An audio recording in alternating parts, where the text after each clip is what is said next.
Good morning, and welcome to Disney's Animal Kingdom. Hi, everyone. This is Hester. For your safety, please stay seated with your seatbelt fastened nice and tight while you ride. Be sure to watch your children, and please keep your hands, arms, feet, and legs inside your dinosaur.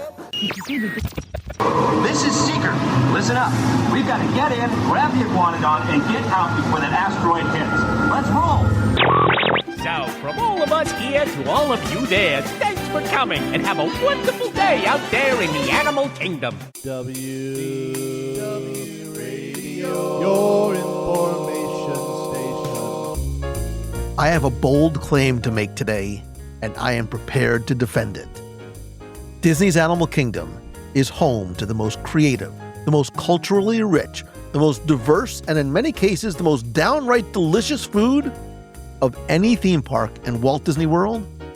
And I think most guests have no idea.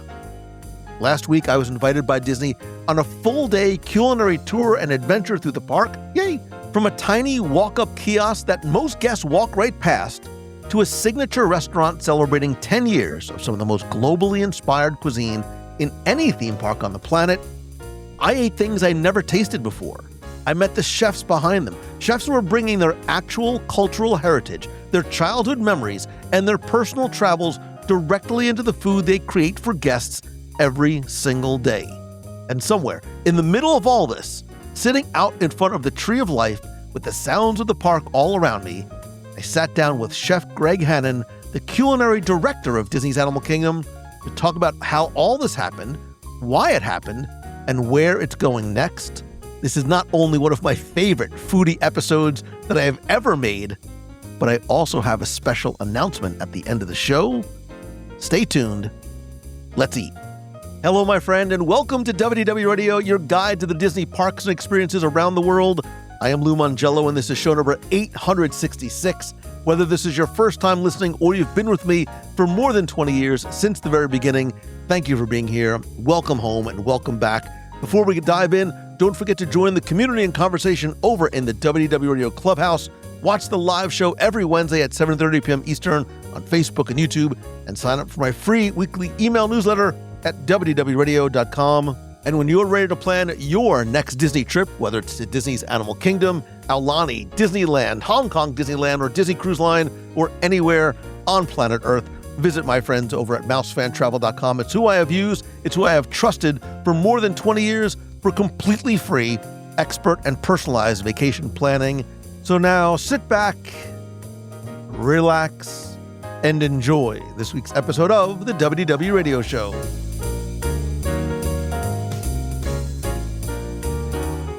Disney's Animal Kingdom has, for a very long time, had a reputation. And that reputation, fair or not, is that it's a quote-unquote half-day park.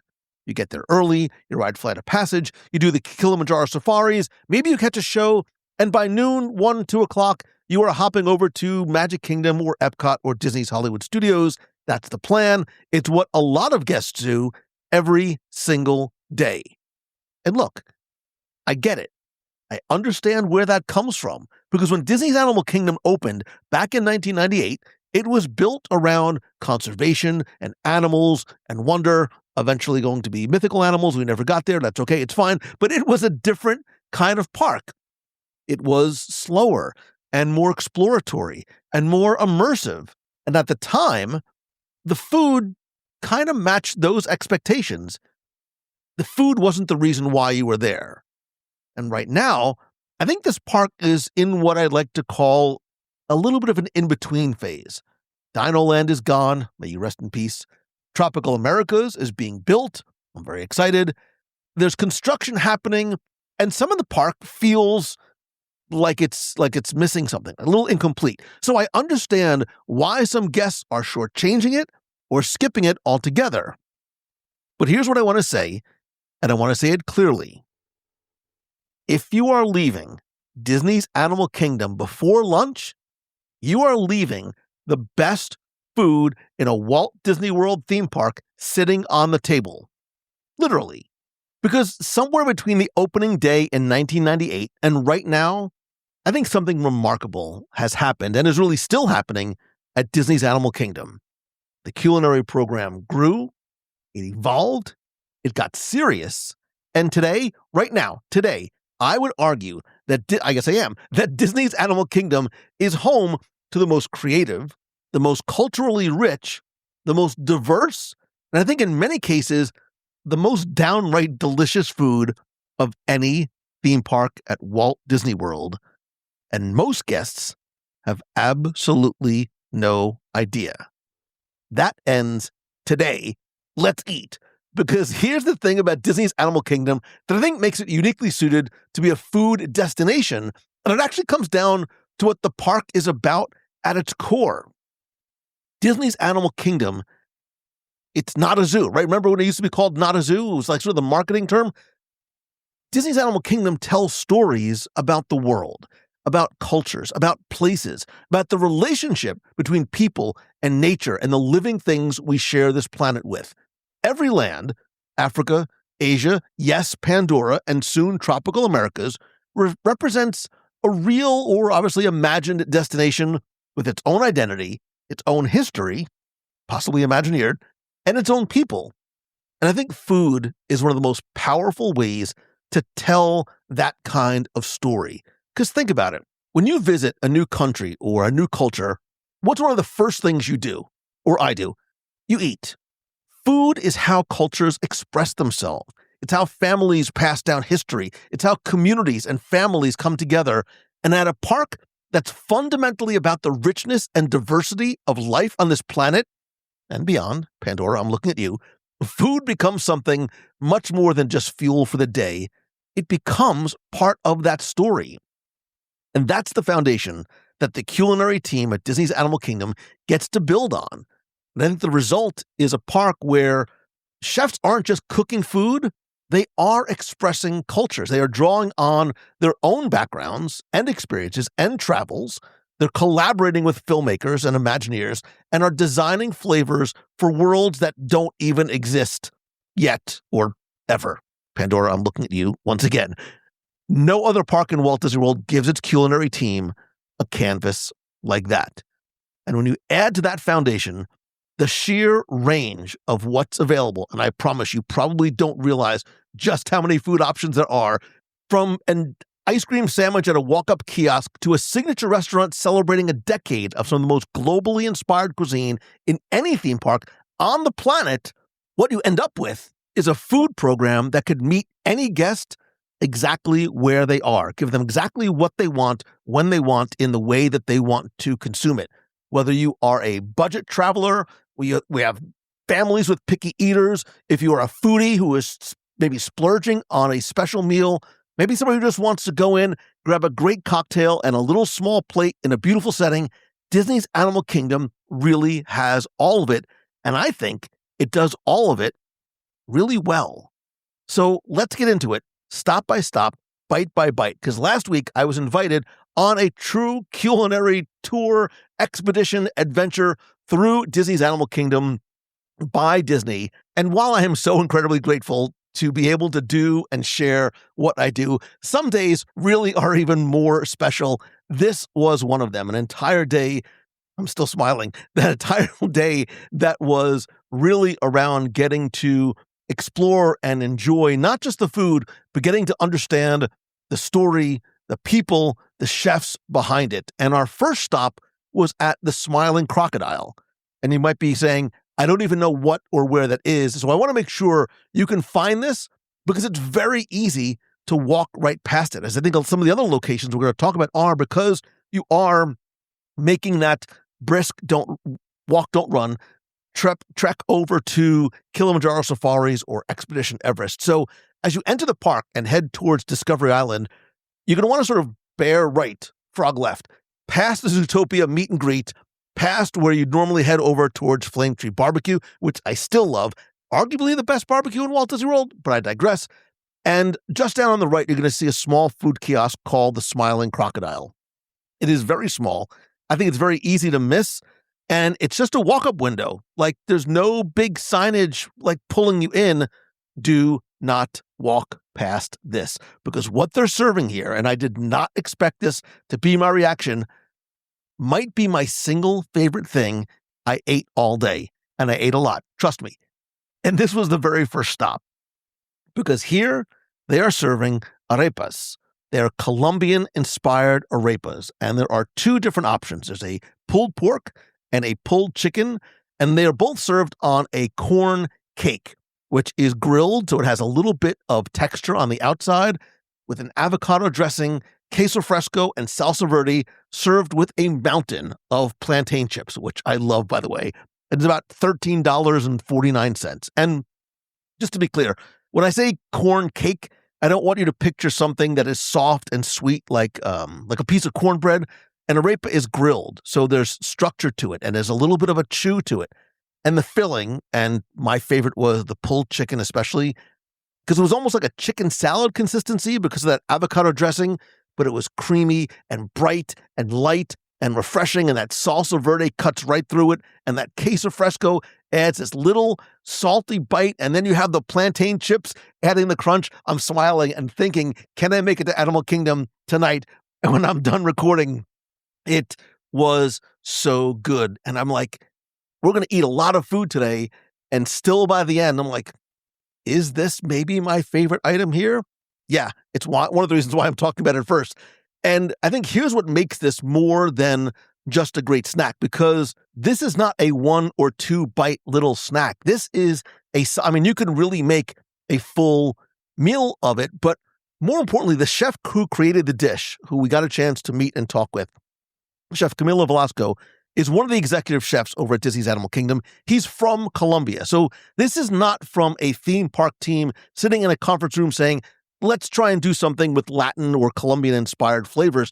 It is a Colombian chef bringing his actual cultural identity and his actual food heritage into a dish that he created for guests to enjoy. It's different. You can taste the difference. Like, I actually have experience eating a lot of Colombian food. I love arepas and buñuelos, and yes, it was because of a girl, but it's another story for another day. It doesn't really matter here, but this feels and tastes like not just something you would get at a Colombian restaurant or a Colombian bakery, but that you would get from a Colombian household. And I think there's another layer to the story that is pretty cool, because these arepas are really being tested right now. You'll know Smiling Crocodile and some of these other locations, the menus do change seasonally, sometimes relatively often. And I think my feeling is that this is being tested as a potential dish for the tropical Americas, which is being built where Dino Land used to be. So if you've seen Encanto, and hopefully you have, you know that the arepa has a very beautiful, meaningful role in the film. Julieta's gift is that she is expressed through her cooking. The arepa is central to that. So the idea that you could walk into tropical Americas one day, relatively soon, and have this dish made by a chef who grew up eating it right outside the Encanto ride, that is storytelling through food at its absolute best. So one, if you want a preview of what tropical Americas is going to taste like, go to Smiling Crocodile. Get the arepa, or arepas, plural. Trust me, you'll understand what I mean. And if you're not sure and want me to go with you, just reach out, because I'm craving an arepa, something fierce right now. Okay, so stop number 2 on our day took us into Pandora, the world of Avatar. And if you haven't spent real time in Pandora, and I don't mean waiting online for Flight of Passage, I mean in and around the land itself, you have to put this on your list for your next visit, because I think it really is one of the most immersive, and I know we use that word a lot, but also visually stunning lands that Disney has ever created. Please, please, please, Disney's Animal Kingdom, start staying open later at night, because not just the floating mountains and the sounds, but those bioluminescent plants and the ground, it is genuinely transportive, and the food matches. I have to say something about Satu'li Canteen before we get into the new drinks, because I feel like it doesn't always get the credit it deserves in conversations about Disney World food. Now, you haven't been, or I'm sure you know, Satu'li Canteen is the main and really only quick service location inside Pandora that serves real food. And what I mean that in the most complimentary way is that when you spend a few days in a Disney vacation and sometimes your body is screaming for just like a vegetable or something that's not fried, Satu'li Canteen is your answer. And I would argue, and I have in the past, and I think I am right now, Satu'li Canteen may very well be, maybe by a bit of a gap, the single very best quick service dining location in all of Walt Disney World. Customizable bowls, fresh ingredients, like real flavors, like real seasoning that you can customize and make your own. It's healthy, but still delicious. And Chef Greg Hannon, who you're going to hear from in a little bit, we had a chance to sit down and chat with him, talked about this during our conversation, like whether Satu'li might be the best counter service location in any Disney park. And I'll let you hear what he has to say about that when we get to the interview, but I'm going to spoil it for you. He did not disagree. Now, the reason why we were there on this day was for the drinks, specifically the new drinks that came out to coincide with the release of Avatar Fire and Ash, and they are fantastic. The first one was called a Night Wraith Blaze. It is a non-alcoholic slushie, which I dig, although you can add alcohol don't bring your own. They will add alcohol if you like. It is blood orange and lychee and wild berry, and it's topped with a glow cube that makes the whole drink look red. It's going to look super cool at night. Again, Animal Kingdom, please stay open later. Then passion fruit boba pearls piled high on top. I always dig me some boba. And the whole thing, and it's sort of where the inspiration comes from, looks like a glowing ember or like a flame. And on a hot Orlando day, which is like 363 days out of the year, it's exactly what you want or maybe need. It's refreshing and it is fun. It's around $10 and it's served over at Pongu Pongu, which means party party. I am not really a sweets guy. This one is not too sweet. So this was my favorite of all the drinks. The other two are alcoholic and they're served over at Satu'li Canteen. The first is the UYOO Fruit Margarita. It's tequila and dragon fruit with sour mix, and there's big chunks of actual dragon fruit in it. So it's this very vibrant pink color. And look, I am not a huge drinker, but this is a very easy drink. Like, you don't really taste the alcohol in it, which for some people might be dangerous. The other is the Trader Tailwind. Drink responsibly. The other is the Trader Tailwind. This is one that may be for a little bit more of, let's say, an adventurous drinker. It's got Captain Morgan spiced rum, which I dig, triple sec, mango puree, orange juice, and it's topped with chamoy, which might be unfamiliar. It's a Mexican condiment that's made from pickled fruit and chilies and spices. It's a little bit sweet, sour, salty, and spicy, so it's very complex, not necessarily for everybody's palate. And it also has a ginger beer, chili lime rim, and a dehydrated blood orange slice on top. There's a lot of layers to this drink, right? It's spicy and fruity and very complex, and this sweet, salty, sour chamoy is going on, but it all sort of works perfectly together. Both of these alcoholic cocktails are $16.50, again, at Satu'li Canteen. But I think this is the part of the story, because it is all about story, that I love, because these drinks were not just developed by Disney chefs taking inspiration from Avatar, but they were developed in partnership with Lightstorm Entertainment, which is James Cameron's production company. The team got to see a preview of the film before it was released. They got to get a sense of the aesthetic, the environments, the visual language, and then use that as the creative brief for developing these drinks. So the food and beverage team is essentially getting early access to these unreleased films and building flavor profiles around them. They're designing taste experiences based on a movie that we as guests haven't even seen yet. Like, that's not a theme park food program, quote unquote. That is a genuine creative collaboration between the culinary artists and the filmmaker artists. And I think it shows in the results. Like, the details matter, the stories matter. And I think Pandora does something that I think is very difficult extremely well. It makes food feel authentically alien without making it inaccessible. Everything looks a little strange, a little otherworldly. The colors are a little unexpected. The flavor combinations may be a little exotic, but it still works for an everyday guest with a regular palate. It's familiar enough to enjoy, yet different enough that you feel like you're somewhere else. And I think this is very hard to do. Look, Disney hasn't always threaded that needle with quote-unquote themed food, but in Pandora, and specifically at Satu'li Canteen, I think they absolutely do. We moved on from there to our third stop. I did not finish all 3 of the drinks because I would have napped right there in Pandora. Stop 3 was the Culinary Bakery. And I'm going to guess, possibly for you, Culinary is either the place that you don't not exactly sure what I'm talking about, or it's that little coffee place, that sort of coffee window on the way to the safari. So maybe you've grabbed an iced coffee there. By the way, quick tangent. If you haven't tried the coconut iced coffee, and for me, you get the little pistachio croissant as well, they are wonderful and lovely. And then you go and you sit over in the fort as you're waiting to go and ride on the safari. I think most guests walk straight past Culinary on their way without stopping. But here's what they don't know that's happening inside beyond the quick grab and go breakfast treats. Again, going back to Chef Greg, he was there and introduced these new bowls to us in Africa, right outside the bakery. And I love how he framed it. And I'm paraphrasing. It really is about global flavors. And standing there in Africa, right next to Tusker House, right around the corner from Kilimanjaro Safaris, with the live band and music in the background, that context really matters because he talked about how the team wanted to make sure that the idea of discovery doesn't just live in the attractions, it lives in the food and beverage too. He was speaking my language. It totally stuck with me. Like discovery within the park and discovery within the food, that is the Disney's Animal Kingdom philosophy in 7 words. So what do they serve there? Rice bowls.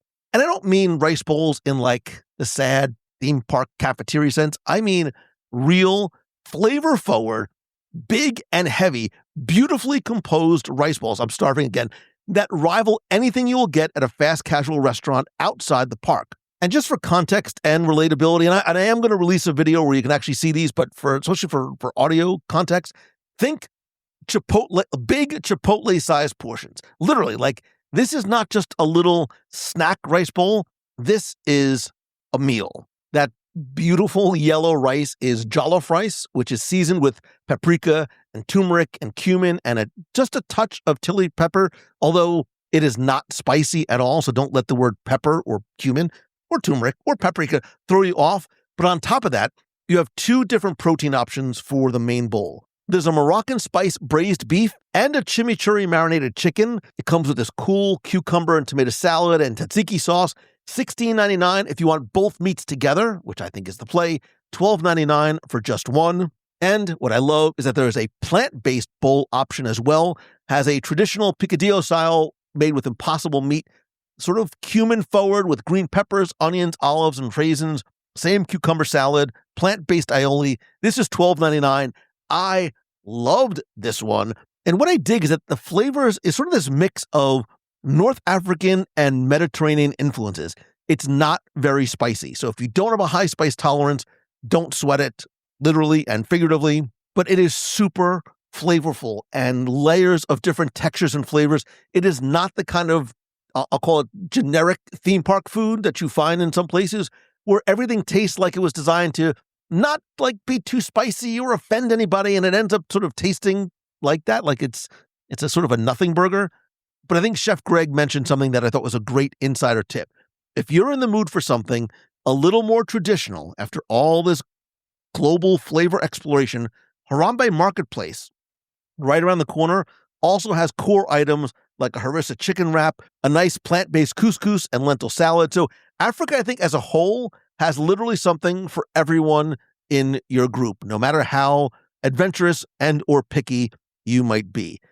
And if you make it down to Tamu Tamu after your bowl, there's a pineapple crisp sundae there, which has vanilla ice cream, pineapple caramel that Chef Greg mentioned as like an aside. It sounded incredible. It's on my list for next time. But as we were standing there, and I tried to stand there as long as I could because I wanted to eat as much of this as possible because I absolutely loved it. This almost was my number one item. This food has, the only way I could describe it is it's got personality. And at $12 to $17, I also think it's one of the best values anywhere in Walt Disney World. It is a huge portion. You can, maybe you should, share it because there's a lot of other food on our tour. Kusafiri for breakfast, lunch, dinner. Do not walk past it. Fortunately or unfortunately, we had to move on to stop 4. It was at this point that I was like, I wish I brought a Tupperware. I would have just taken this home. It would have been a wonderful late night sit on my couch watching Disney Plus treat, but I digress. And look, after 3 savory stops, it was time for something sweet. I know, I'm not a sweets guy. And what we had was something I think might be one of the most viral food items at Disney, certainly at Disney's Animal Kingdom, maybe even at Walt Disney World right now. It is, of course, the cookie dough brownie ice cream sandwich. If you have the internets, you know you've probably seen it in your feed. This is from Terra Treats. Just as you cross over into Africa, past the Starbucks, which is called Creature Comforts at Disney's Animal Kingdom, Terra Treats is just going to be on your right-hand side before you cross over the bridge into Africa. It's simple. Cookie dough, brownie, ice cream sandwich.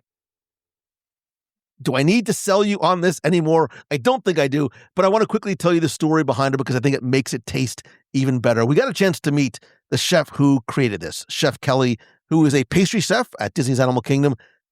And as soon as she starts talking about the sandwich, you can tell she's not just sort of reciting what somebody in PR wrote for her. You can tell how much this meant to her. She said, and I'm going to quote this directly because I think she said it perfectly. She said, "I am talking to my 8-year-old self when I am talking about this item.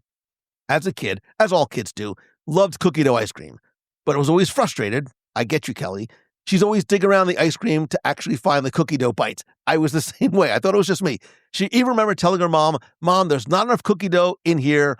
And her mom says, well, there's nothing I can do about it. So Chef Kelly's like, really? I can do something about that. And she described her, I love this. She described her job as not as a chef, but being a little bit of a mad scientist and thinking in the same way the Imagineers do in a blue sky world about what she wants to eat in the parks, what she can and could and did create. But that the hard part is figuring out how to mass produce it for thousands of guests every day. And that's something that has always fascinated me about sort of having the creative vision as a chef and making something, once or twice in your kitchen. And then the operational reality is something that they have to live with. Like, how do they do this at scale? And I think the great chefs and Disney Culinary team is filled with lots of them figured out. So she told us that they were in the test kitchen. They built it. She cut into it and she screams out loud, like, this is it. This is awesome. Like, she knew, like, this was going to be the item that was going to make it out for guests in the park. And I love that so much because that's the energy behind this $8 ice cream sandwich who was created by a chef who was an 8-year-old girl in a slightly older body screaming in a test kitchen because she finally gave her 8-year-old self everything that she ever wanted. And if you haven't seen it or heard about it, you're like, Mongello, it's an ice cream sandwich. How great could it be? Again, I'm not a sweets guy, but think about this. Close your eyes unless you're driving. It is a full layer of cookie dough on top, which is fine. I would eat that just as a bar. It's not sprinkled in. It's not mixed in. It is a whole wonderfully beautiful layer of cookie dough. Ice cream in the middle, a brownie on the bottom, and rainbow sprinkles throughout the cookie dough. Because Chef Kelly said, if you're here on vacation, you're treating yourself, you got to have a little bit of rainbow magic. I dig it. There's also a little bit of a salt finish on top, so it keeps it from being too sweet and just perfectly balanced. It's $8. It's worth every single penny. And yes, the lines have gotten long because this thing went, understandably, viral. But they've gotten also much more efficient. We talked about that. They've gotten much more efficient at moving the line, making sure everybody has the same experience. Nobody's ice cream is softer or harder or melted more than the other. It is worth the wait. But I also would like to stop for a second because this, talking about Chef Kelly, made me think about something. Because it's something that was striking me sort of over and over throughout the day, through every stop, through every item. There's a chef behind it with a story. There is an individual who took personal inspiration to create these items. Chef Camillo's Colombian heritage in the arepa, the Lightstorm team behind the Pandora drinks, Chef Greg's philosophy of global discovery that's woven into the kusafiri bowls, and Chef Kelly taking her childhood memory of loving cookie doughs and making it into a sandwich. Like, that is not by accident. It is by design. We talk about Disney in terms of hiring for culture, right? Not just talent. There's this culinary culture that was clearly built very intentionally, specifically at this park. And I think it's there at every level, from the $8 snack to the fries to the dumplings to the signature restaurants. That intention is very consistent and that care is consistent. And you see it throughout the wide range of dining options that are available. And I think that's one of the things that I took away from this that really sort of makes Disney's Animal Kingdom different, and why I said, and I know I have recency bias, but I think I will sort of stand by this and be able to defend what makes this the best food park at Walt Disney World. And I haven't even been to Nomad Lounge yet. By the way, I don't know about you, I'm famished at this point, but in this point during the day, I have now eaten 4 incredible and brand new to me. I have never tried any of these items before at 4 very different locations. And I'm starting to feel, which is why I was sort of talking about the chefs and the people behind it, like I'm understanding something about the park that I hadn't fully articulated, I think, before. Because I think there's a philosophy to it. There's a very clear intentionality. We see that when we talk about designing an attraction, designing a land, when we talk about Imagineers and Imagineering. And I really wanted to get a sense of understanding this and maybe confirming this from the inside. So I was able to sit down with Chef Greg Hannon, who is the culinary director of Disney's Animal Kingdom Park. I have known Chef Greg for years, had him on the show a few different times at a few different locations, sat down with Serena from Living by Disney. And just to give you a quick sense of what this man oversees, there's 150 culinary professionals, 25 food and beverage locations, and I think one of the most culturally diverse, as we've seen already, dining portfolios in Walt Disney World. So he has not just decades of culinary experience, but leadership as well. And we had a very special opportunity to sit with him in front of the Tree of Life, birds flying overhead, the breeze just coming through, like the sounds of the park all around us, and just sit down and talk about the evolution of the park, because I do remember what Disney's Animal Kingdom was like when it opened in 1998, about the philosophy behind the food, about Satu'li Canteen a lot, and I think what it means to design food for a world that doesn't exist, like Pandora, about the future. What is tropical America is going to look and smell and taste like? And then I had to ask him about what his own perfect food day at Disney's Animal Kingdom, which may or may not be what you'd expect. So here is our full conversation with Chef Greg Hannon, the culinary director of Disney's Animal Kingdom. When Disney's Animal Kingdom opened in 1998, food was never really the focus. The park was built around animals, conservation, wonder, men and women, sort of how we sort of interact with animals and nature. But somewhere between a Harambe food stall and an alien moon, something shifted. And today, I think Animal Kingdom is home to some of the most ambitious and culinary-rich dining in any Disney theme park around the world. I pause for effect. Wow. Today, we're going to go behind the story and a little bit behind the counter as we talk about how that happened, why that happened, and some of the people specifically who helped make that happen. I am sitting here at Disney's Animal Kingdom on a beautiful, I think it's still spring day, with Serena from Living by Disney. Hello. And once again, long time no see, Chef Greg, the culinary director for Disney's Animal Kingdom. Welcome back to the show. You've been on a few times over the years. I have been on a few times, but I think I took a hiatus for about 8 years. So I'm super excited to be back and have an opportunity to chat with you. Well, thank you very much for being here. And you know, when I said about how this park has evolved, I really think it has, because I think when Animal Kingdom first opened, it really wasn't it was the quote unquote half-day park. Yep. And I don't think really that the focus was on the food. Not saying that it was really an afterthought, but sort of the food matched what the expectations were for the park. And now, when we think about Disney parks, the food is so much an integral part of the experience. And clearly over time, Disney's Animal Kingdom has very much matched, and I think to a certain degree almost surpassed those expectations. Absolutely. I think the discovery part is really where I'm focused, and I think that evolution, right, as it started, right, it's always going to be, truly centered around the conservation, around the animals. But I think that we can be a very strong support to really tie in, the mission and the vision of the park, which is food and beverage. And when you think about that evolution, we've added quite a bit since it opened in 1998. We have Pandora, we have Tiffins. So I think that's really when you start to see that evolution. And then throughout all the parks, we have continued to highlight and elevate the food offerings. And I think today we're just making sure that everyone knows that that we are a supporting cast, but a strong one. A strong one. Very strong one. And I think too, Disney always comes down to storytelling. And when you're talking about, like we were speaking about this earlier, when you're talking about visiting cultures, food is such a huge part of that. And for Animal Kingdom, a lot of the storytelling is involving the destinations that you're visiting. Yes. So you guys really have a lot to sink your teeth into when it comes to that.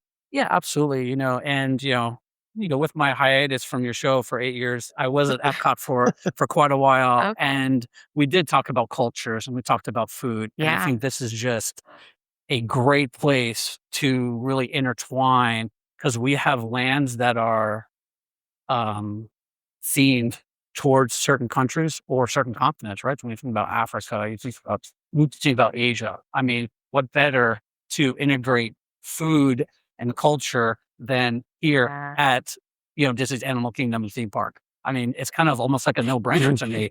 And then you've got all the wildlife and all the surroundings. It's really, in my opinion, almost like a perfect backdrop when you think about all 4 parks. The wildlife that's joining our conversation as we're talking. You are truly immersed in that. Yes. And here, and I think as part of the census, like when you think about it, like we're hearing the birds and we're hearing the animals, you might actually smell some things from that. So it's all, I think intertwined. Yeah, because to your point, you are feeding guests inside Africa and Asia and an alien moon. So I think that has to present both opportunities as well as challenges as you're trying to design the culinary journey and the storytelling that has to match the place that guests are immersed in.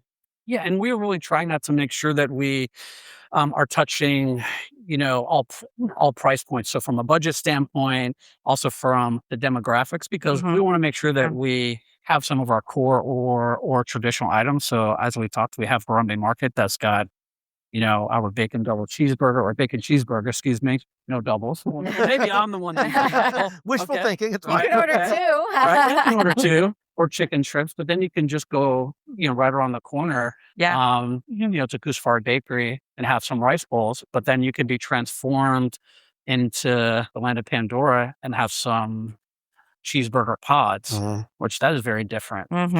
Or you can have some great coffees. So I think that it's really important for us to stay in theme, be authentic, but also deliver something that can be approachable to an extent, to all of our guests.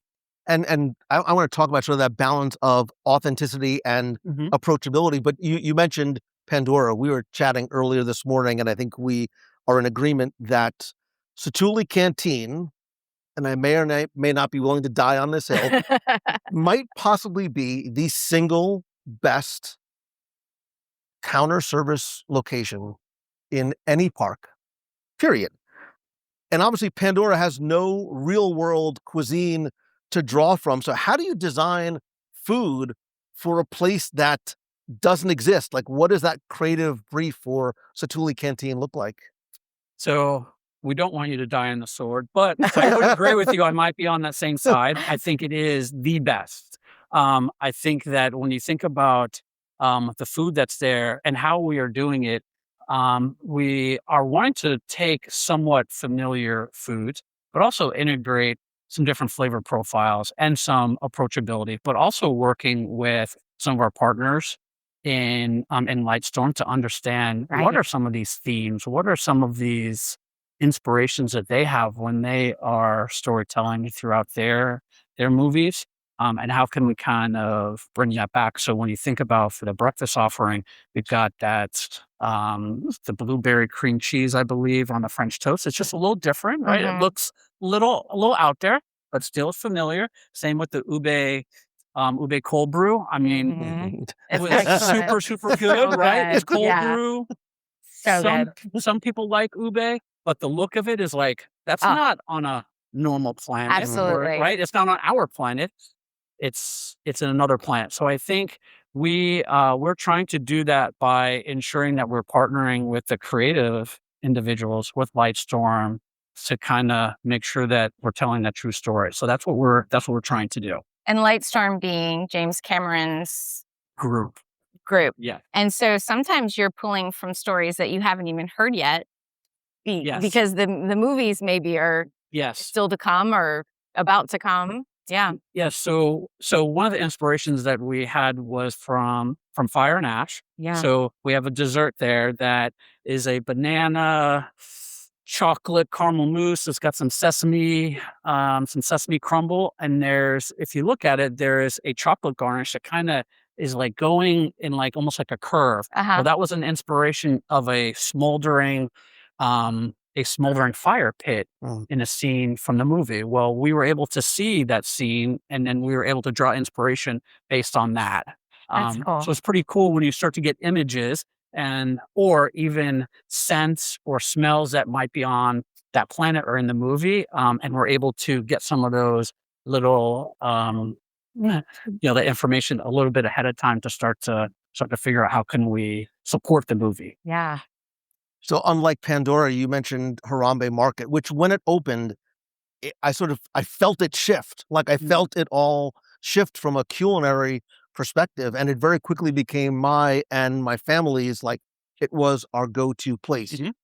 For someplace like that, Harambe Market, which is sort of rooted in African cuisine and culture, how deep does that research go? How deep is it bringing in chefs from Africa? Are there sort of food anthropologists that you consult with to ensure that you are bringing a bit of authenticity? Because I think there's also a responsibility because you're introducing so many people to cuisine that they might not have tried anywhere else, but we trust the ability to almost taste test it here. So we definitely draw on our chefs and our cast members. We have a diverse cast base. We don't necessarily have a ton of casts that are from Africa, but we have casts that have traveled there. We have our animal programs team that have traveled there and done research, right? We have our WDI team. So when we're starting to do that, we're going to be scouring the internet, obviously, right? That's what a lot of us are doing. We have a basic fundamental of what that cuisine is going to be. But just like in any other type of cuisine, Indian, right? It's deep rooted in how you're using those spices. So you need to be open as a chef to gravitate towards anyone who has traveled there, who has tasted it, because there is a difference in research over a computer and talking to someone that has tasted it in any walk of life. So we continue to be stewards of that, of being open to the collaboration. And I think that has helped us. And also looking at the different ways that we can, gain feedback from our, not our guests, but even our cast saying, hey, listen, this might be too spicy for my kids. And we're serving it at here.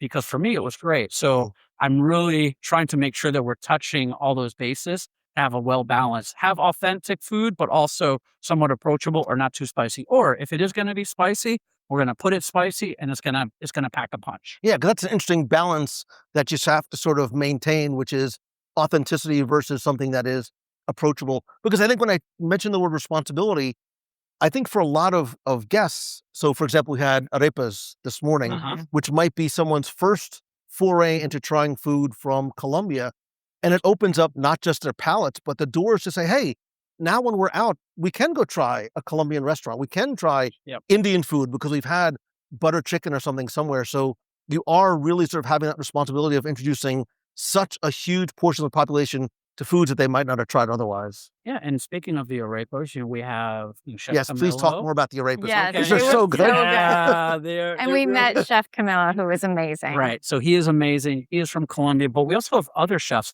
that are from Colombia, right? We have some chefs from Venezuela. So it's about instilling that. It's about inspiring them to say, hey, listen, we think we want to do arepas. Is that something that probably I should be creating?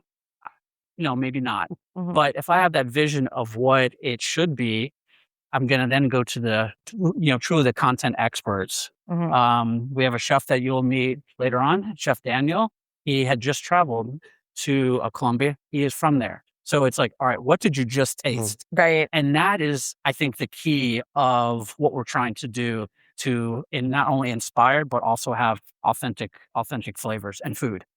I think too, right now the hot topic is AI. And this is why people will never be replaceable, because AI can tell you a flavor profile or a spice list, but they will never be able to say, I was just here. This is my culture. This is my home. This is what it should smell like. This is what it should taste like. This is the texture of the food. That's what makes it so interesting. That's what I love about Disney, is that they go back to that authenticity of having the people that care about those things involved in the creative process.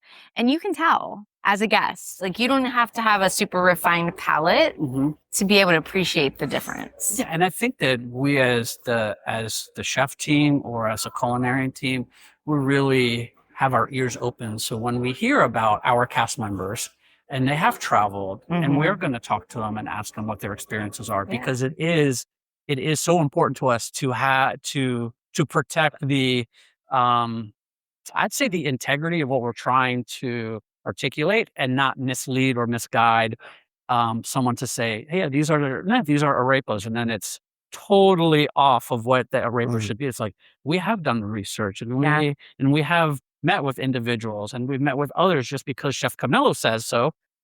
Well, okay, what's some of our other cast members who live there? There might be a certain recipe, so it's pretty important, for us to do that.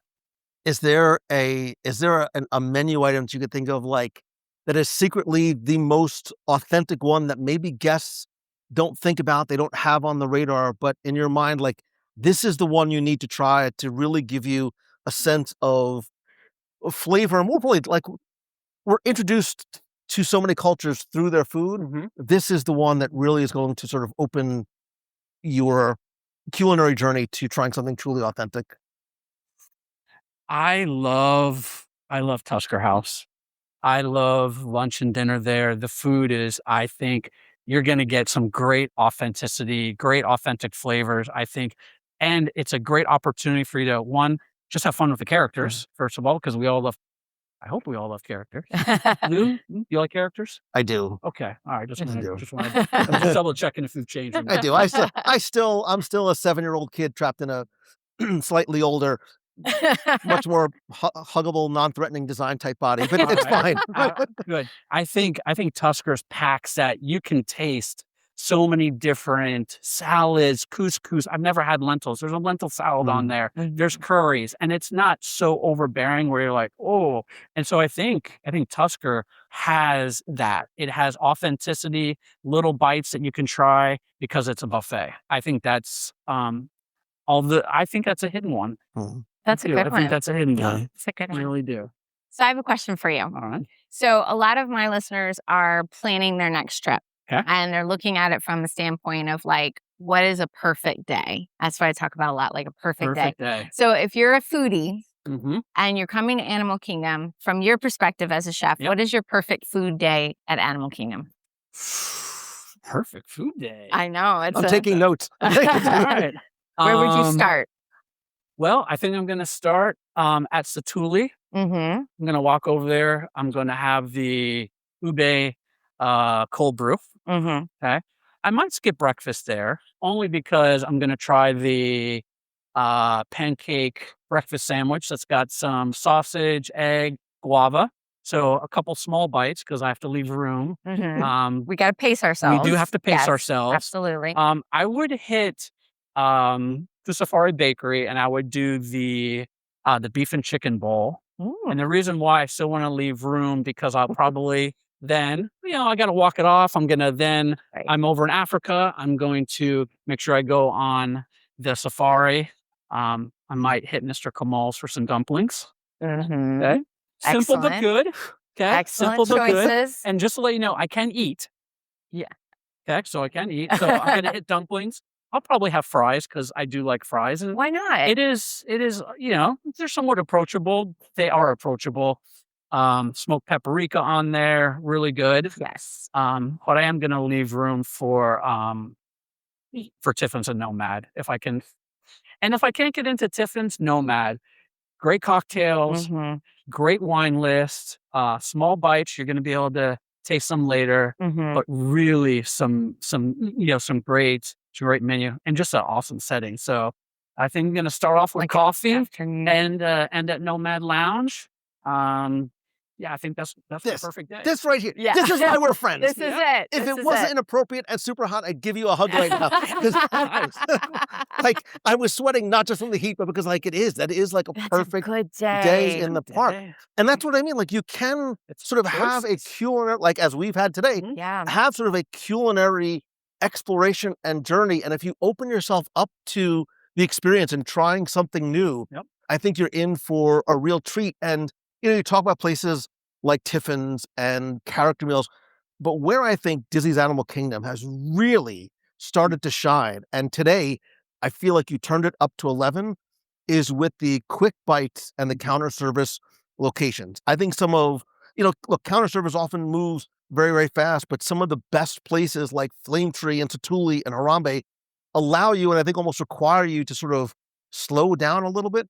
But I love what you have done, not just in some of those, but even some of like the marketplace kiosks that we have found as we walked around again. Crocodile, drawing a blank. Smiling crocodile with the arepas. Cruciferi used to be like the secret place that nobody went to. And now between the coconut cold brew and get the pistachio croissant, it is a very nice morning, I promise you. And now what we tried for lunch, like, Animal Kingdom is, forget being a half-day park. It's like a 3-day park if you want to go and explore all the different options. Yeah, you just reminded me about the pistachio croissant. And there is a lot of nice, let's say, small bites that you could snack on that are new. That you can, if you wanted to skip, some of the traditional table service restaurants. And then if you're just a traditionalist, I mean, Dole Whip. We got a variety of cool Dole Whips. We still have churros. And if you are like a churro connoisseur and can't get into Nomad Lounge, we do have our churros that you could do to go at a Nomad. So the gluten-friendly churros, signature ones, you can get at Nomad. You can get them to go. They're amazing. I may have done that as time. Please stop talking about Nomad, because it used to be the secret, and now people are rope dropping Nomad Lounge.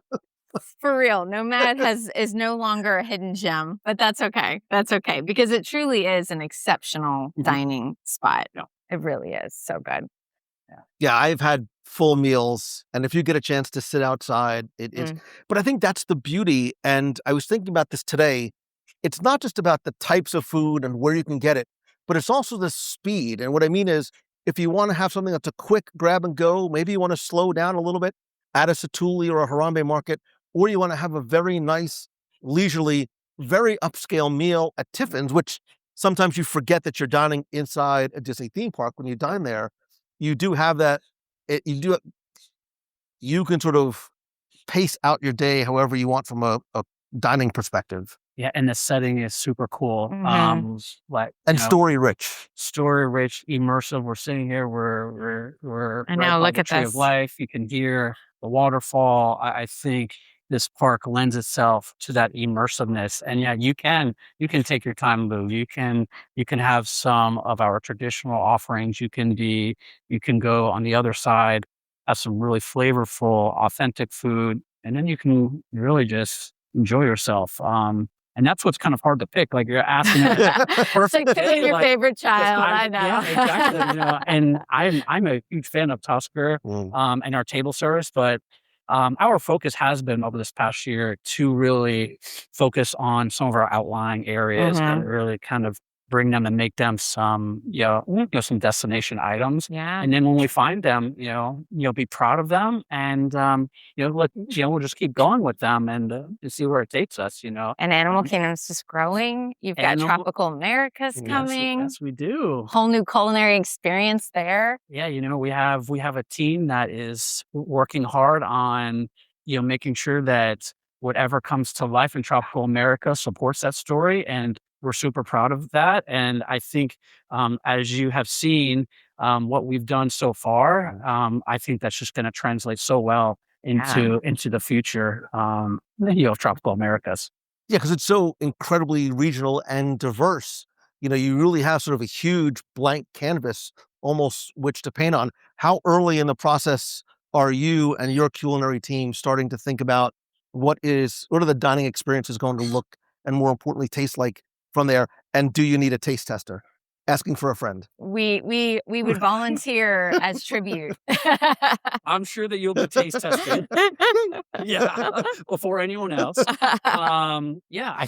The team is in the culinary process. I think that we are always in the culinary process. When you think about some of the things that you have seen, we're always kind of testing and adjusting. Yeah. The big thing for us is to ensure, again, that we have something in that land that is a balanced approach, right? So if you think about geographically, we need to now look at, from a holistic standpoint, what does the park need, right? And where are those placements, and working with the teams to ensure that, and making sure that the food supports the story of the land and the attractions. Because yes, I still feel like we are the support and we are the ones that will tie that story together, as I've always said.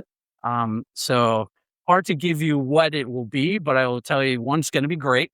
It's going to be authentic, and for sure it's going to support that storyline that we want to make sure. And just geographically making sure that we have those food offerings for our guests around the park, not just on one side or the other.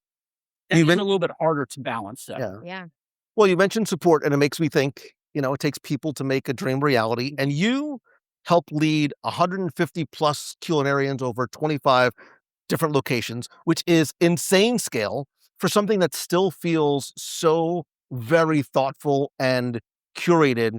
And you have a responsibility, not just from a culinary perspective, but to maintain that storytelling and authenticity and at scale and be able to serve, thousands of people every day. Yeah, and yes, it is. It is important to me to have that integrity to the food and to the holistic vision of the park.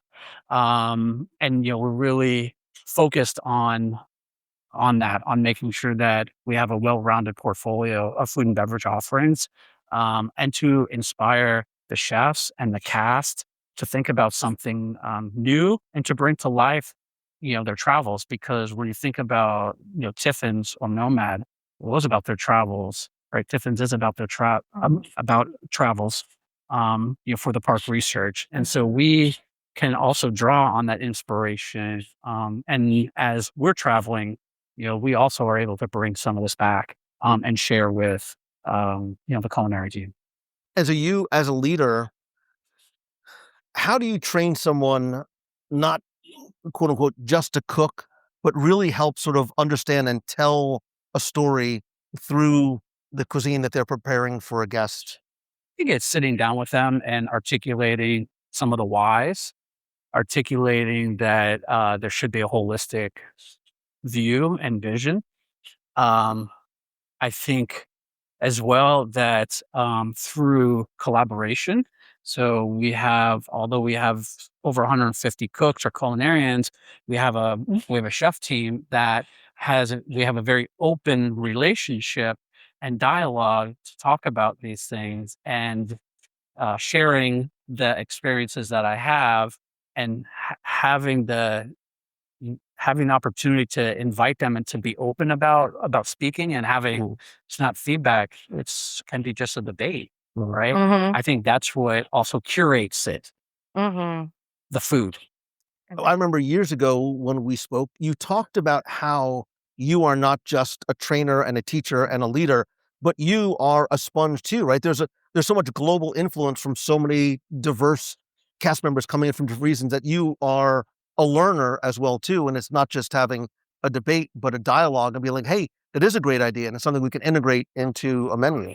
Yeah. Yeah. I mean, we talk as a team, no one wants to just say, yes, chef, because I don't want everyone to agree with me. And so you can learn, right? We always want to learn. We always want to continue to learn. And when individuals have experiences or they have a family member that has cooked something or from someplace, as a chef, I think we are learners, but we're teachers. And when the opportunity to learn from someone because they have just experienced going to Singapore or France or to a local place here in Orlando and say, wow, this is authentic because when I was a child, it tasted exactly like my mother or grandmother tasted. Okay, that should be like, wow, I need to go there. Because I think that the more curious you are, I think the more that you can also teach individuals, to do that. You definitely don't have a boring job. Yes. It seems very, very interesting. It is not boring at all. Always changing. Every day is different. Yeah. Our guests are coming in. They are different every day. Yeah. They're expecting things also to be different, but also to not change. I think that is the fun part is how do we transform some of our new great items and how do we evolve them? So our ice cream sandwich, is there something that we could do for the holidays? So you never know. Yeah.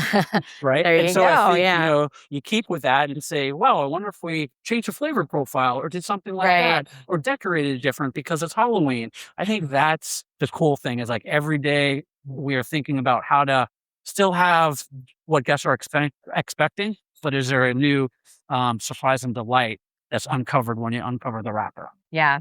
Yeah. Chef, this is such a privilege for us because we don't, as guests, get to have these sort of dialogues with the chef, right? You tell us a story by what you craft and what is put on the table in front of us. What do you hope guests feel? Or what is one thing that you want guests to understand about the cuisine at Disney's Animal Kingdom as they're enjoying their meal and when they go home for the evening? What I would like for them to experience is, the discovery that the park has of the animals, the conservation, the plants, but there is a discovery of food and that there are authentic but approachable flavors that really can be for everyone. And if you aren't adventurous, then hit the churros, hit the cheeseburger. Yeah. You're still gonna have a great time because those are yummy too, right? I mean, most people like Dole Whip. Yeah. Most people like churros. Right. But that you can come here and you can kind of navigate a place that you might not ever be able to get to. I have never been, to Africa. I would like to go one day, but if you come here, you're immersed. Research trip. Yeah. Chef. Thank you. Talk to your lead about a research trip to Africa. All right. I'm going to need some help with That's I will tell you. So I think that's what I want people to really take away is that, they can come, they can be immersed in the land, they can have some immersed food, but also if they don't want to, they can have some of more of our traditional items and still have a good time. Chef, I could talk to you about food all day long. I know, right? Thank you so much for your time. A lot of this, as I point to my physique, is your fault. So thank you very much for that. Very last quick question. Serena's buying, what's the one item every guest has to try at Disney's Animal Kingdom? Ice cream sandwich. Wow. Nice. That's the favorite child. Interesting. Ice cream sandwich. I mean, it's a labor. It's, there's a lot of labor. The crowd is nodding in agreement. We didn't think it was going to be a hit. It's a hit. It's staying. Stay tuned for what's next with the ice cream sandwich. That's all I got to say. You heard it here. Because the creative juices are flowing. The bar's very high. The bar is high. Awesome. The bar is high. I can't wait to try it. Chef Greg, thank you so very much for your time and for everything that you do. Thank you. Absolutely. This was lovely. Yes. Let's eat. So I hope you enjoyed that conversation as much as I did. Chef Greg is just such a nice, genuine person. And the thing that stuck with me, and I think that I keep coming back to, was his perfect food day. He is the culinary director of this park. He oversees all 25 locations. And when I asked him where he'd start his perfect food day, He said Satuli Canteen. He said Kusafiri for the rice bowl. He said Mr. Kamal's, which I wanted to hug him for the dumplings and fries. And he ends his day at Nomad Lounge. He didn't lead with the signature restaurant. He's not sending you straight up to Tiffins. He's sending you to the counter service locations, to the kiosks, to the walk-up windows. That, to me, tells you everything you need to know about where the pride lives, not Pride of Lions, but the pride that he has in this culinary program. The best food at Disney's Animal Kingdom is not reserved for the guests who are spending the most money. It's available to every single guest who walks through that gate. It is something special. I think that speaks volume about him individually and the team collectively and the overall intent of what they want the guest experience to be like. Okay, I talked about it. We have to go there. I love, love, love it. It is Nomad Lounge. And I'm going to say something that I have genuinely mixed feelings about saying out loud, because there's one thing I'm a little sad about, and that's Nomad Lounge is no longer a hidden gem. It hasn't been for a while. Like, the word is out. People know. And on one hand, it's wonderful because it's an incredible place that deserves to be celebrated and enjoyed. But on the other hand, I can't always get in anymore.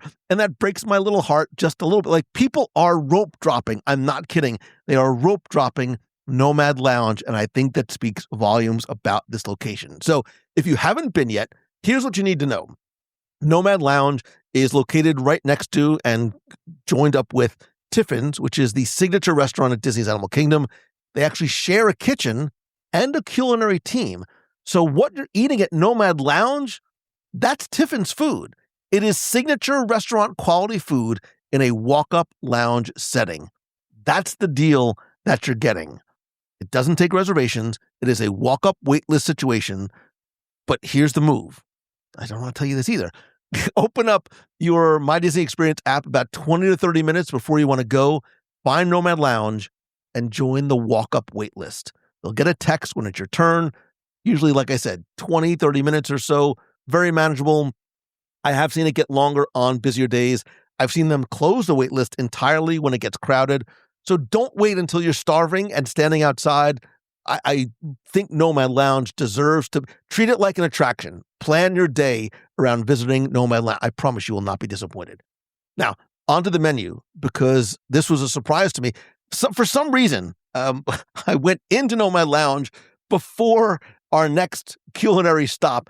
I wasn't planning on eating, but when I saw that they updated the menu, I felt it was my duty, my responsibility. Plus, I love dumplings, to check it out, because now there's a new crispy chicken wing with the chef's seasonal sauce, which we had a chance to sample a little bit later on.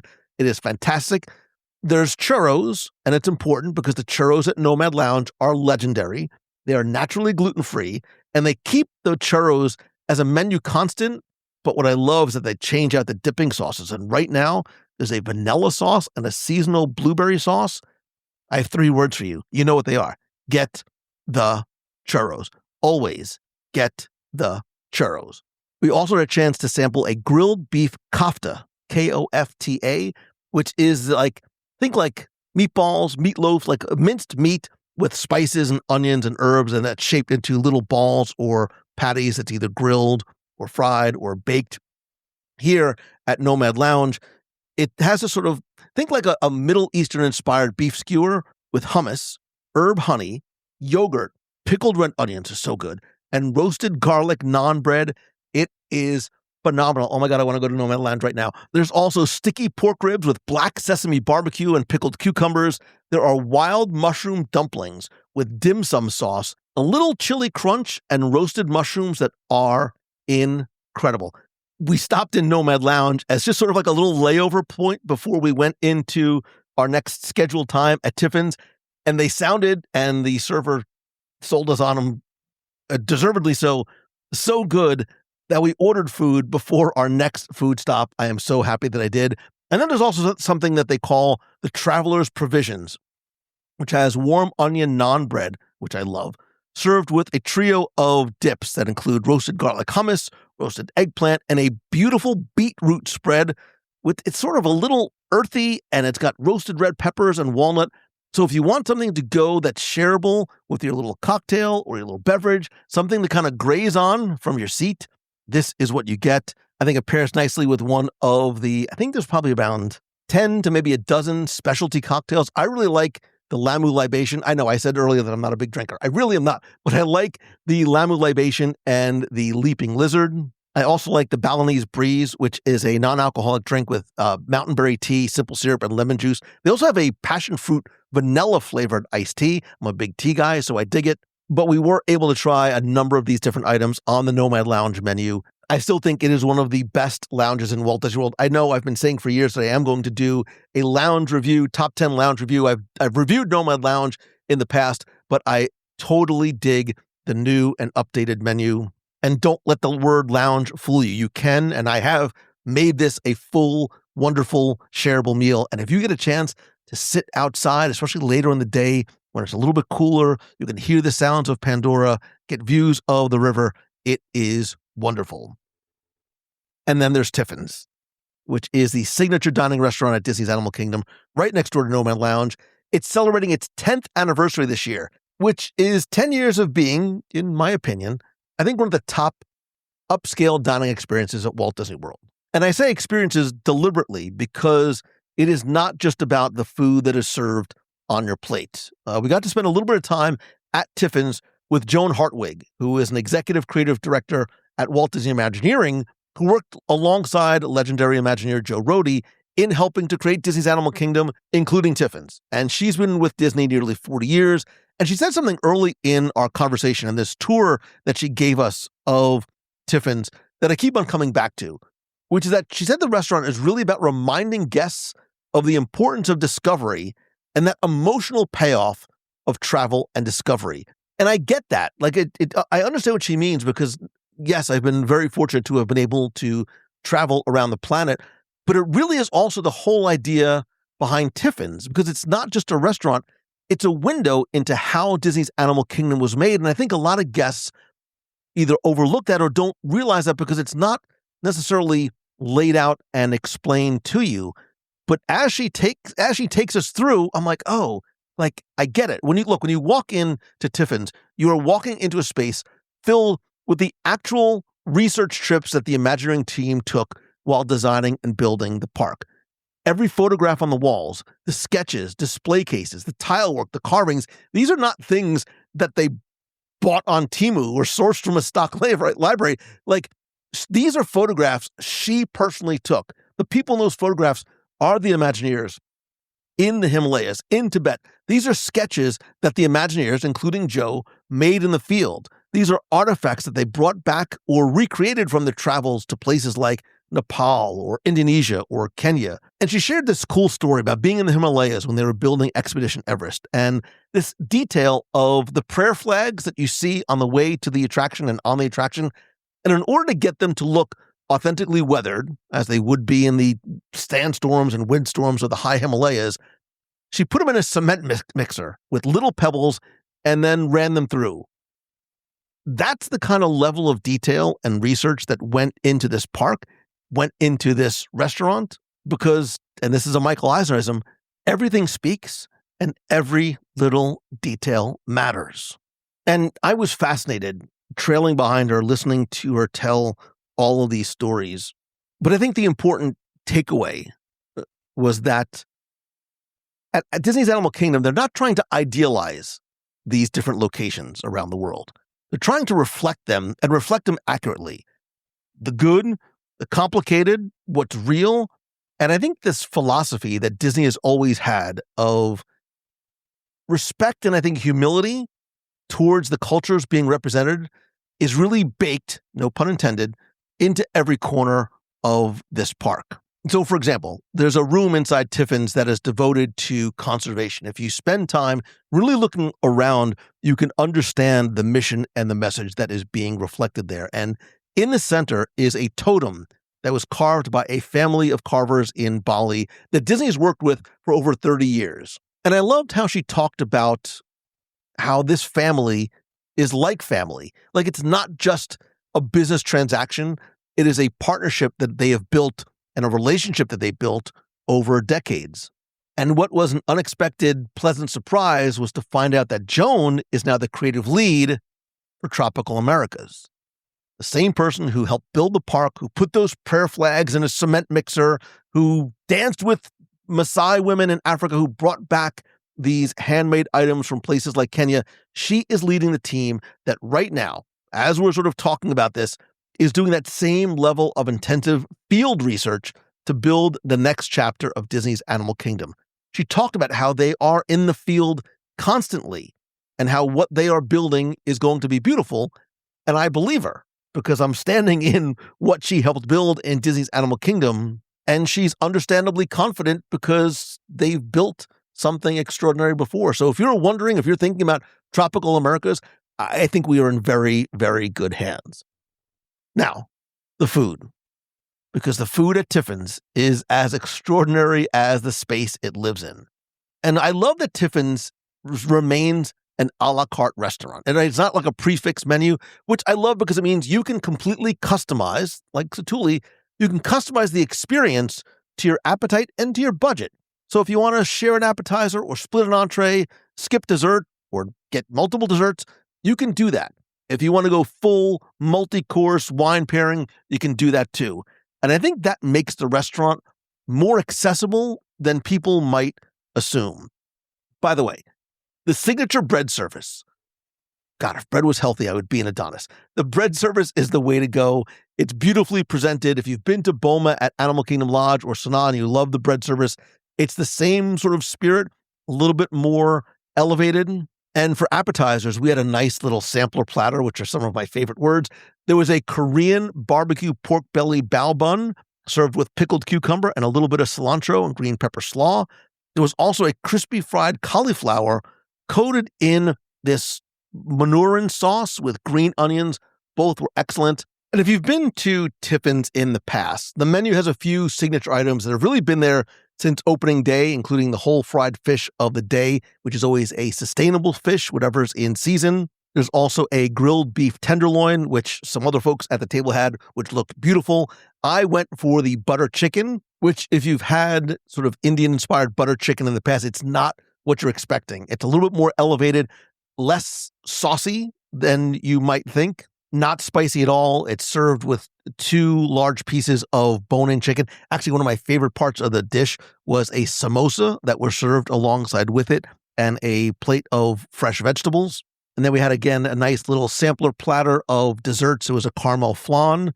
There's an African pot de creme, which is this chocolate mousse ganache with pineapple and pistachio. And then to just sort of bookend an entirely wonderful, beautiful culinary day, where really we just ate our way through Disney's Animal Kingdom. It was this wonderful, like rooibos South African red tea, which was just a perfect way to punctuate our culinary adventure.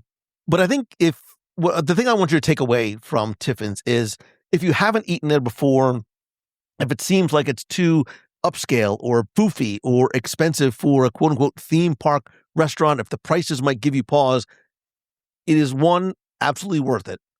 If you love the food at Nomad Lounge, you're going to love Tiffins. And if you are looking for a bit of an elevated dining experience, but still something that is comfortable and casual and in a theme park, I think Tiffins fits the bill. And if and when you go or go back, don't just enjoy the food, enjoy the stories that are being told, both on the plate and on the walls around you. So, okay, let's sort of bring this all home. And I want to sort of make, this is the recovering attorney in me coming out. I want to make the case one more time about why Disney's Animal Kingdom is arguably the best food park at Walt Disney World. Here's why.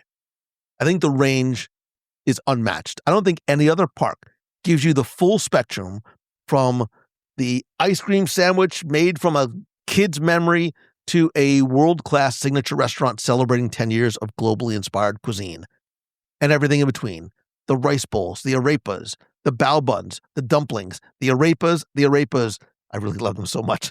The cocktails, again, created not just inside of a test kitchen, but alongside James Cameron's production company. Everything is made with the same level of care and intention. And I think that sets the bar higher than maybe anywhere else. And look, the cultural authenticity is real, right? I think Epcot gets a lot of credit, deservedly so, for its international food. And Epcot does a lot of wonderful things, especially during the festival season. But I think, and this is a positive, I think what you get at Epcot is smaller, bite, taste-size version of, yes, possibly approximations of global flavors, right? You have to sort of be able to speak to and appeal to a global audience that is coming through those gates, tens of millions of visitors every single year that might not want or have a very adventurous palate. At Disney's Animal Kingdom, you have chefs with these personal cultural connections to the cuisines that they're cooking. I think it makes a difference. Like Chef Camilo with the Colombian arepas. I know, I keep going back to those.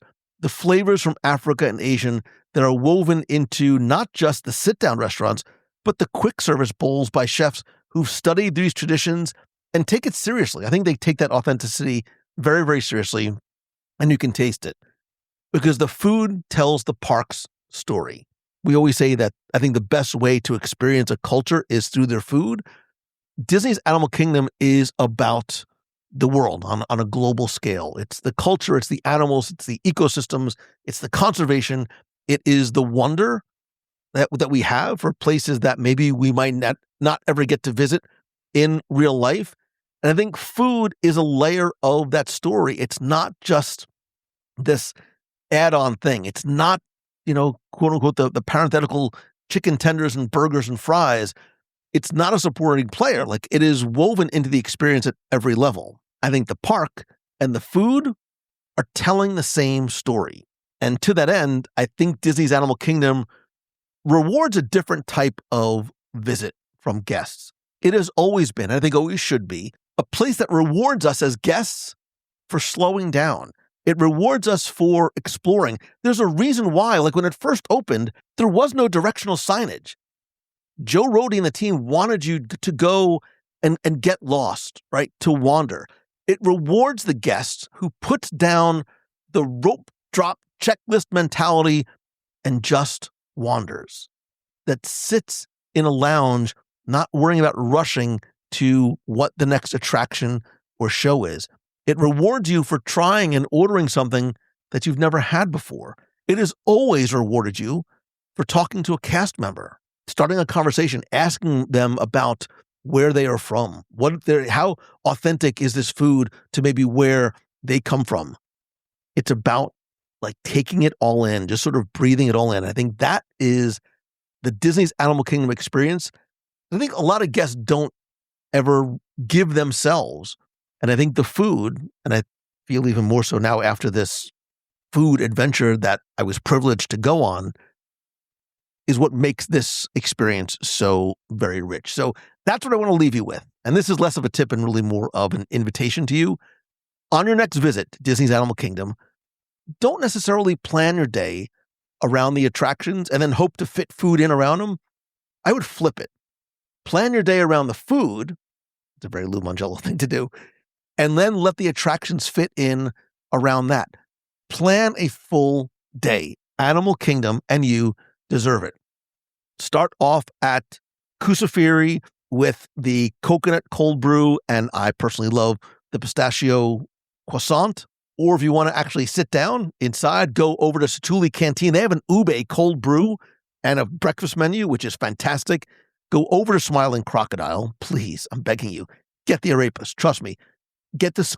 And that could be like a little snack. Like it's like second breakfast, midday snack. Then go over, get the Kusafiri rice bowl for lunch.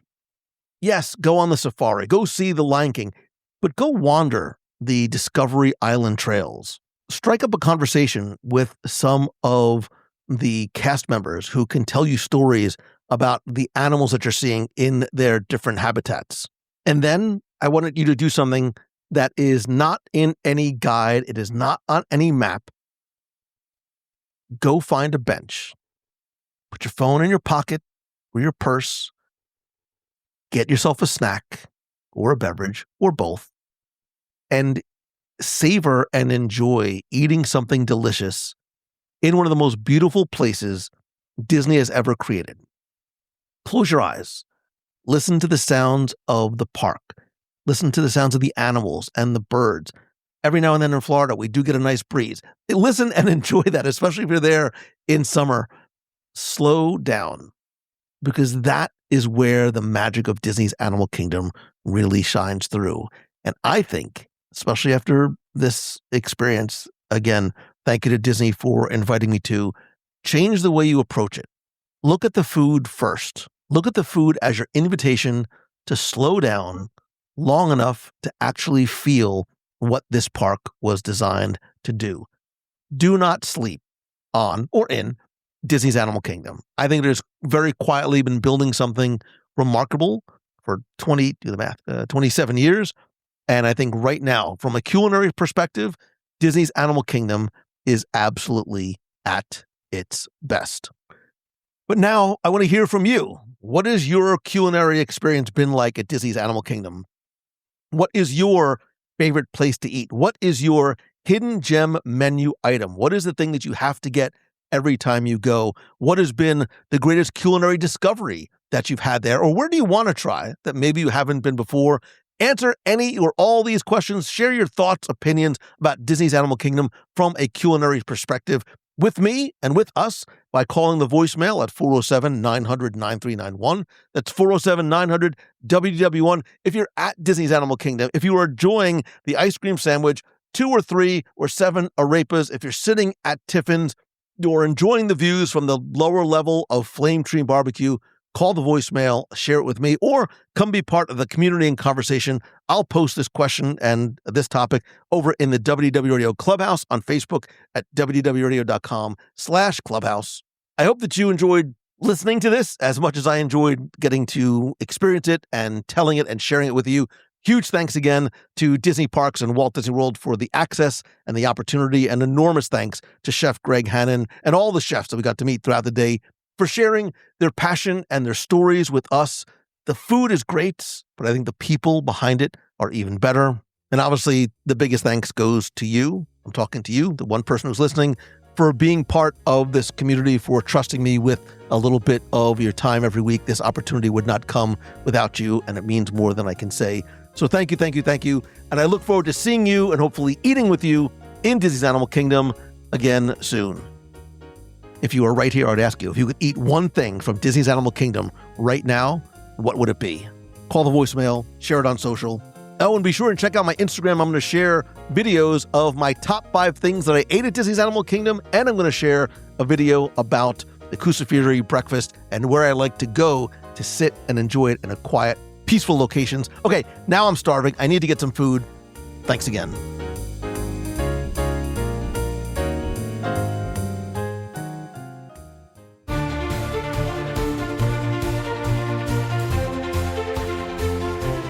It's time, finally, I know it's been a few weeks, for our Disney Trivia Question of the Week-ish, where you can test your knowledge of the sights, sounds, secrets, and stories of Disney, and test your knowledge, have some fun, and then enter for a chance to win a Disney prize package. This week's trivia contest is once again brought to you by you, the most important part of WDW Radio, because by joining the WDW Radio Nation, you're not only helping to support the podcast, the live shows, and events, but you're becoming part of the magic that makes it all possible. And for as little as $1 per month, you unlock exclusive perks and rewards like scavenger hunts, group video calls, a private community, surprise care packages, and much more. Even better, your support helps power our Dream Team project, which has raised more than $550,000 to grant Make-A-Wish trips to children with life-threatening illnesses, bringing Disney magic to families who need it most. To learn more and become part of the WDW Radio Nation family, please visit wdwradio.com/support. Now, before we get to this week's question, let's go back, review our last trivia question. Again, I know it's been a few weeks, I'm sorry, and select our winner. So on our last question, I asked you to tell me what Disney attraction was the very first one to use the Omnimover system. Thanks to all of you who entered, got this one correct. I know a lot of you thought it was the Haunted Mansion, but actually it was Adventures Through Inner Space, which opened in 1967 in Tomorrowland in Disneyland. It was developed by Imagineers, including Bob Gurr. And what made this revolutionary was this continuous, always moving chain of ride vehicles. Each one was able to rotate and really precisely control what guests saw and when they saw it. And that level of timing and capacity and guest flow through and storytelling really became a game changer in the parks, and it's why that same system is still used today in attractions like the Haunted Mansion. I took all the correct entries, randomly selected one. Last time, you were playing for a WDW Radio keychain, stickers, pin, a WDW Radio iron-on or sew-on patch, and a mystery prize that I brought back from my recent travels. And last week's winner, randomly selected, is Lauren Cook. So Lauren, congratulations. I'll get your prize package out to you right away. And if you played last time and didn't win, that's okay. Here's your next chance to enter in this week's Walt Disney World Trivia Challenge. So we were talking obviously a lot about food, including places like Tiffins. But tell me, what does the word Tiffin actually mean? It comes from somewhere. All you have to do is tell me, what does the word Tiffin actually mean? You have until Sunday, May 24th at 11:59 p.m. Eastern to go to WDWRadio.com, click on this week's podcast, use the form there, and again, you're going to play for the keychain, the stickers, the pin, the patch, and another mystery prize that I bought back from my recent travels, maybe from the Disney Adventure. So good luck and have fun.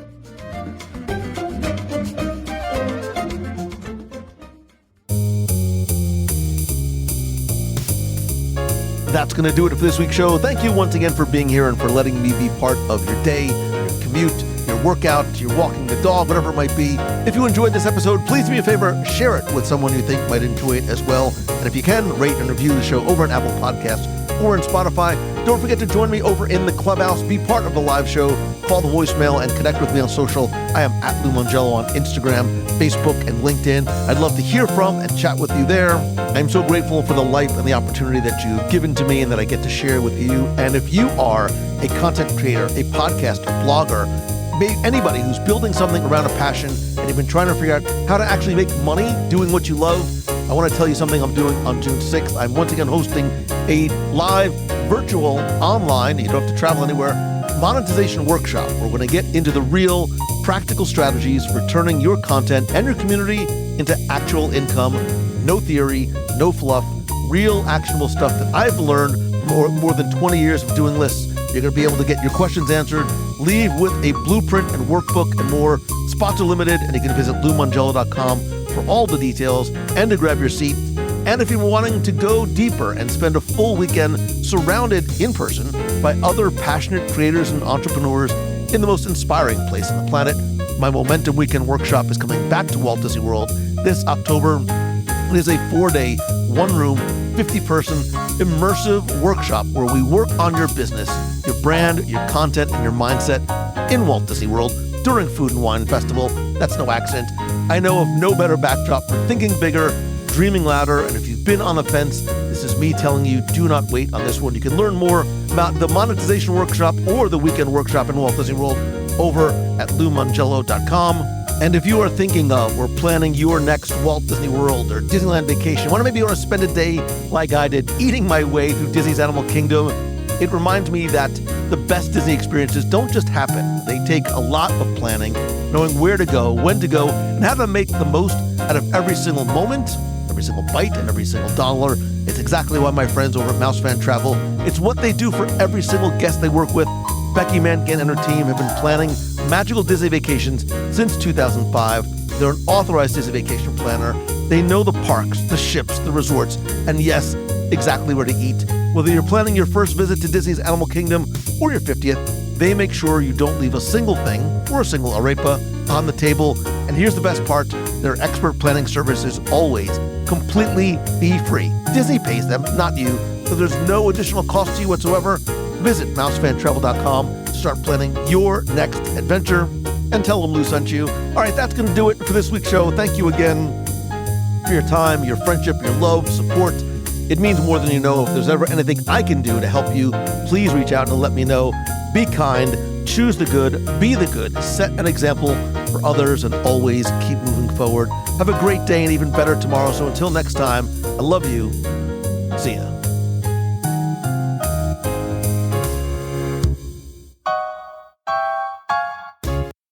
Well, it sounds pretty good. In fact, that's just the right spirit.